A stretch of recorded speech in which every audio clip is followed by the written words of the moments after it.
his servant. "This one, Monitor 35. He refolded his arms over his armored chest and chuckled slightly. "Out of all the timelines I have observed, I like to look at this one particularly often."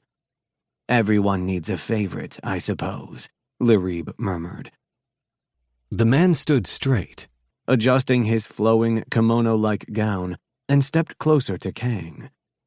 Lirib looked like a priest of a sect all his own, his face a slate of control, his emotions betrayed only by the occasional twinkle in his watery eyes or the slight turn of his taut, thin lips. He peered forward, squinting at the monitor. "That appears to be a pig, sir." "Ha! Yes, a pig with the proportionate strength of a spider, no less." He could not contain his mirth. There on the screen, what appeared to be a bipedal pig clung to a brick wall. Its face was covered in a red mask, which only accentuated the length of its snout. The pig in the red and blue long johns scrambled up the wall before shooting a web from a red-gloved cloven hoof, and soon went zinging off through the Manhattan streets, now and again oinking a humorous quip. "How do you like that?"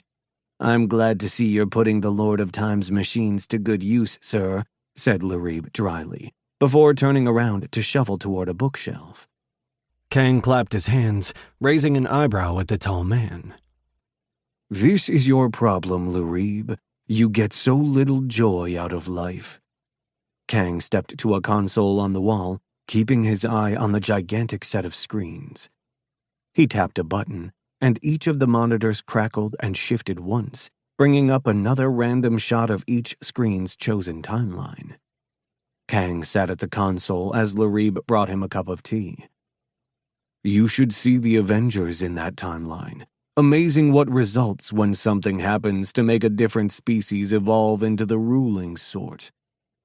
Lirib poured the tea, raising an eyebrow. "Imagine what Kang must look like in that universe." I don't have to.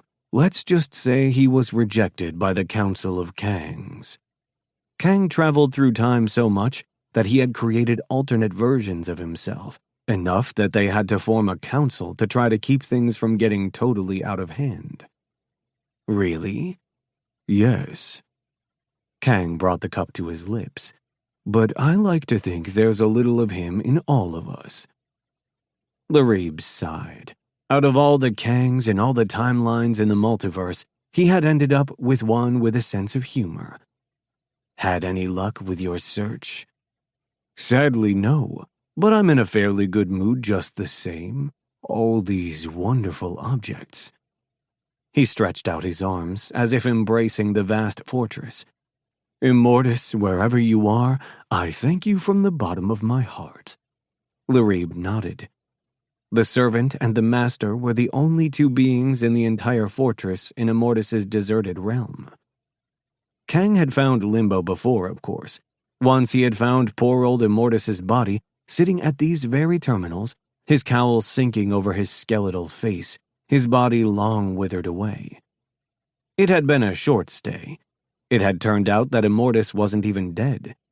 But this time, nothing. Nothing but all that Immortus had left behind. Kang was searching for Princess Ravana. The vast array of machines that Immortus had used to guard time, Kang looked on as a tremendous gift, and he had taken up his search furiously, his only amusement the occasional enjoyment brought by the few singularly ridiculous timelines he could see. He had been searching for a time that could not be measured, as was always the case in Limbo.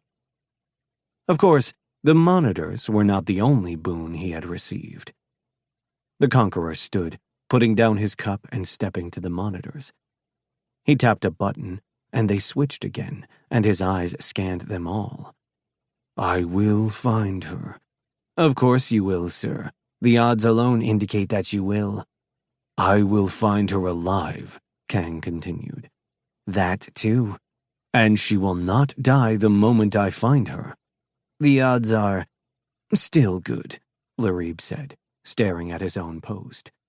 "And she will want to be with me. Not out of the realm of possibility. Of course."